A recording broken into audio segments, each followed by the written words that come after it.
Welcome, dear listener, to another quiet walk through history. Tonight, we journey to ancient Rome, where one voice stood apart from the triumphal songs of emperors and generals. His name was Tacitus, a man whose words cut deeper than swords, whose histories peeled back the glittering mask of empire to reveal the shadows beneath. If Herodotus was the father of history, and Thucydides its realist, Tacitus was its conscience, sharp, bitter, and unafraid. His writings were not filled with praise but with warning, not with celebration but with truth. Through his eyes, we see Rome not only at its height, but at its most fragile, teetering under the weight of corruption and tyranny. His stories whisper to us even now across centuries, because they are not just about Rome, they are about power itself, and how it can both build and destroy. Tacitus was born around 56 CE, during the reign of Emperor Nero, an age of paranoia and bloodshed. He grew up in a world where emperors were gods in name but monsters in practice, where a wrong word could lead to exile or worse. He watched as men of honor were silenced and flatterers rose to power. Perhaps it was this environment that sharpened his pen into a weapon. For Tacitus, writing was not merely recording events, it was resistance. His histories and annals are not chronicles of glory, but dissections of decay. He described emperors not as divine rulers, but as men warped by absolute authority. His Rome was not marble and victory parades, it was whispers in corridors, daggers in the dark, and citizens living in fear of their rulers. Tacitus was not just a historian, he was also a statesman. Rising through the Roman political ranks, he became consul, senator, and eventually governor. He knew firsthand the machinery of empire, its promises and its poison. Yet his experiences did not blind him with loyalty. They sharpened his awareness of how power corrupted even the noblest ambitions. He saw colleagues who once spoke bravely, reduced to flatterers before tyrants. He watched as fear spread like a disease through the Senate, silencing debate and hollowing out Rome's republican spirit. This closeness to power gave Tacitus's writings a unique authority. He did not write as an outsider guessing at events, but as an insider recording what he had seen with his own eyes and what he feared for Rome's future. His masterpiece, the Annals, covers the emperors from Tiberius to Nero, and it reads less like celebration and more like an autopsy. Each page exposes the corruption, cruelty, and paranoia of rulers who lived in palaces but feared shadows. He describes Tiberius as cunning yet withdrawn, slowly sinking into suspicion. Caligula, in his words, becomes a nightmare in human form, lavish, reckless, and cruel. Claudius is portrayed as manipulated by freedmen and wives, a ruler in name only. And Nero? To Tacitus, Nero was the embodiment of Rome's decline, an artist emperor who valued performances over governance, whose vanity led to fire and blood. Through these portraits, Tacitus left behind a warning. When rulers abandon virtue, the state itself begins to rot. But what makes Tacitus so powerful is not just his descriptions of emperors, it is his voice. His style is sharp, concise, and unflinching. Where others filled their histories with long speeches and grand rhetoric, Tacitus stripped his language bare, delivering truths with the force of a blade. He called things as they were, naming cruelty, hypocrisy, and betrayal without hesitation. His brevity makes his words feel modern even today, cutting through centuries with a clarity that stuns. He did not glorify Rome's victories or polish its image. Instead, he captured its decay, its loss of freedom, its slow drift from a republic of citizens to a theater of slaves and tyrants. His writing endures not because it flatters Rome, but because it unmasks it. Among Tacitus's most famous observations is his chilling line, "They make a desert and call it peace." In this single sentence, he captured the brutality of Roman conquest. To the empire, victory meant order, but to those conquered, it meant silence, ruin, and loss. Tacitus understood that imperial expansion was not just banners and triumphs, but villages burned, cultures erased, and lives shattered. His words turned Rome's greatest boast into a damning indictment. This ability to cut through propaganda defined his genius. Where others praised conquest as glory, Tacitus stripped it bare, exposing the suffering behind the triumph. His histories remind us that every empire, however gilded, leaves scars upon those it conquers, and that peace imposed by violence is no peace at all. Tacitus's works are filled with portraits of tyranny, but they are also haunted by the silence of those who could not speak. In his accounts, senators are reduced to trembling courtiers, intellectuals are driven into exile, and truth itself is buried beneath flattery. This silence is not just historical, it feels deeply personal. Tacitus himself lived in times when dissent was dangerous. His writing often carries a coded bitterness, as though he's speaking truths aloud, but in whispers, careful not to draw the emperor's wrath. In this way, his work is both a record and an act of survival. Through veiled irony and sharp brevity, he managed to preserve his voice in an age when many others were silenced. His history is thus both a testimony and a rebellion, inked in the language of restraint. In the Histories, Tacitus turned his gaze to the year of the 4 emperors when Rome collapsed into chaos after Nero's death. He described the scramble for power, Galba, Otho, Vitellius, and finally Vespasian, as a grim spectacle where ambition devoured order. His narrative is not about heroes rising, but about opportunists grasping, generals marching, and the people crushed beneath shifting allegiances. Tacitus painted Rome not as a unified empire, but as a stage of masks where emperors rose and fell with frightening speed. It is history written like tragedy, not comedy. And yet, within the turmoil, Tacitus also revealed a truth, that Rome's strength was not eternal, and that even the greatest empire could fracture from within. His work here echoes like a warning bell across time, reminding us that no power is permanent. What distinguishes Tacitus most is his moral vision. He was not simply recounting facts, he was holding Rome accountable. He mourned the loss of liberty under the emperors and contrasted it with the republican virtues that had once defined Rome.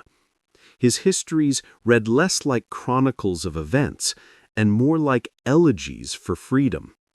To him, Rome's grandeur was hollow if it was built on fear and flattery. He urged readers to see beyond the marble facades and ask whether true greatness could exist without virtue. For Tacitus, the tragedy of Rome was not only that it suffered tyrants, but that its people learned to endure them. This acceptance of slavery, this erosion of courage, was to him the greatest wound of all. Tacitus's voice has endured because it is both historical and timeless. He wrote about emperors, but his warnings speak to all ages. He saw how absolute power corrodes judgment, how flattery suffocates truth, and how fear chains the human spirit. His words resonate not only in classrooms, but in parliaments, courts, and even modern journalism. Wherever power grows unchecked, Tacitus' shadow lingers, whispering warnings. He remains a companion for those who resist tyranny, a reminder that history is not just a record of the past, but a mirror held up to the present. Through his works, Tacitus did more than describe Rome. He built a bridge across time, inviting us to reflect on the eternal struggle between truth and power. As Tacitus progresses in his annals, he does not shy away from the descent of Rome into terror under the emperors. He paints Tiberius, once considered cautious and capable, as gradually consumed by suspicion and cruelty. Informers, men who thrived by accusing others, filled the Senate halls and whispered in the streets. Tacitus writes of trials where noble senators, once proud guardians of Rome's liberty, now bowed their heads in fear, knowing that even the smallest word against the emperor could mean death. Through his words, we witness not just the tyranny of one man, but the collapse of a system that allowed ambition and fear to crush republican ideals. Tacitus shows how corruption seeps slowly, how liberty does not vanish in a single stroke, but dies by degrees. His warning is clear: when fear rules, truth becomes silent. One of the most striking aspects of Tacitus's style is his brevity, his ability to condense vast events into sharp, cutting lines. He does not waste words. Instead, he carves through history like a sculptor, leaving behind lines that echo through centuries. For example, when he writes of Tiberius's silence in the Senate, he does not give endless detail, but captures the essence, that silence itself became a weapon, forcing others to speak only what pleased the emperor. In this, Tacitus was more than a historian. He was a master of psychological insight, laying bare how power manipulates not just laws and armies, but the human soul. Readers centuries later would find in his words a mirror, recognizing how rulers cloak cruelty beneath restraint, and how silence can be as deadly as a sword. Yet Tacitus does not dwell only on emperors and senators. He also gives us vivid glimpses of Rome's ordinary life under tyranny. He tells of families torn apart when a father was accused, wives pleading for mercy, children watching in silence as soldiers carried loved ones away. These human stories break the grandeur of empire into pieces that we can hold in our hands. His histories remind us that power is never just abstract. It strikes into the hearts of homes, shattering bonds of kinship. By including these smaller stories, Tacitus grounds his narrative in lived experience. This is why his histories resonate. They do not simply record what happened to Rome as a state, but reveal what it felt like to live under emperors whose shadows stretched into every street, every household, every whispered conversation at night. Tacitus's portrait of Caligula and later Nero is where his pen burns with particular intensity. Though he often wrote with restraint, here his words strike like lightning.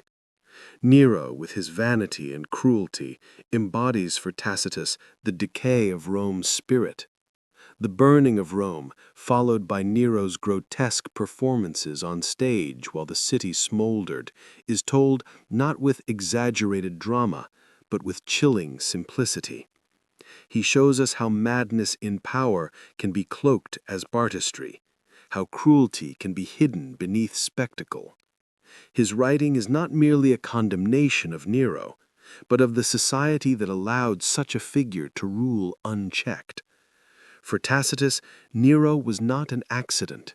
He was the symptom of a deeper disease within Rome, a disease of complacency, corruption, and silence. What makes Tacitus so haunting even today is his awareness that history repeats itself. His warnings are never delivered as sermons, but as observations etched into narrative. He shows that tyranny does not come with banners declaring its arrival, but seeps in when people surrender little freedoms, when silence becomes easier than courage, when fear outweighs honor. This is why later generations, from Renaissance thinkers to modern political writers, return to Tacitus for wisdom. They found in his words not just the record of Rome, but the anatomy of power itself. His histories are both mirror and prophecy, reminding us that empires fall not only through external enemies, but through rot from within. In this way, Tacitus remains a voice not of his time alone, but of every age that struggles with freedom and authority. Tacitus also understood the weight of memory. His histories are filled with an almost mournful recognition that Rome had once been something greater, freer, nobler. He often contrasts the dignity of the Republic with the servility of the Empire, as if Rome itself had aged and grown weary, surrendering its courage for the comfort of safety. Yet he does not romanticize blindly. He admits the Republic too had its flaws, its greed and rivalries.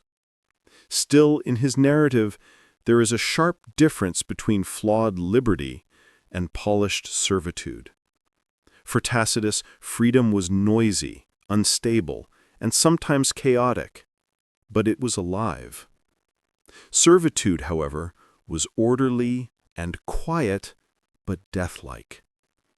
His works echo with a subtle plea that societies must never confuse silence for peace, nor mistake the stillness of fear for harmony. As he turns to the reign of Galba, Otho, and Vitellius, Tacitus shows Rome plunging into civil war, torn apart by ambition and greed. He depicts not just the bloodshed of soldiers, but the corruption of leaders who treated the empire as spoils to be divided. This was the infamous year of the 4 emperors, when power passed rapidly from one to another, leaving Rome unstable and scarred. Through Tacitus's eyes, we see how the empire's vastness became both its strength and its weakness. Too many armies, too many ambitions, and too little loyalty to Rome itself. In his narrative, the empire appears like a wounded beast, staggering under the weight of its own might. Tacitus offers this as a caution. When loyalty shifts from the common good to private gain, even the strongest empires crumble from within. When Tacitus describes Vespasian, the man who finally brought order after the chaos, he is careful not to indulge in simple praise. He recognizes Vespasian's strengths, his discipline, his frugality, his steady hand. But he also acknowledges that stability often came at the price of liberty. Vespasian restored peace, but it was a peace that rested on obedience. For Tacitus, this tension, the longing for order against the cost of freedom, was the defining dilemma of Rome's empire. His histories never resolve this contradiction, because they are not meant to. Instead, he leaves it for the reader to wrestle with. Is it better to have a stable world under control, or a free world filled with risk and uncertainty? In this unresolved struggle, Tacitus gives voice to one of history's eternal debates. The genius of Tacitus lies not only in what he records, but in how he records it. His language is sharp, sometimes bitter, always precise. He spares no one, not emperors, not senators, not even the Roman people themselves. His pen is like a blade, cutting through hypocrisy and illusion. This is why later generations called him both a historian and a moralist, because his words carry judgment, even when he pretends to be impartial. Yet his judgment is never reckless. It is rooted in observation, in patterns of human behavior that repeat across ages. Tacitus forces his readers to see themselves in the mirror of Rome, ambitious, fearful, corrupt, but also capable of resilience. In this way, his histories endure, not just as records of the past, but as lessons written in fire and stone. By the end of his works, Tacitus leaves us with no simple answers, no heroic victories, no easy morals. Instead, he leaves us with a haunting awareness that power always carries danger, that liberty is fragile, and that history is less about triumphs than about warnings. His voice is not one of comfort, but of clarity. He forces us to look into the heart of empire and see its cracks, its shadows, its inevitable decay. And yet, in preserving Rome's story with such honesty, Tacitus gave the world a gift, the knowledge that truth, however bitter, can outlast tyranny. His histories remain a torch carried across centuries, illuminating not just Rome's fall, but the eternal struggle between freedom and authority.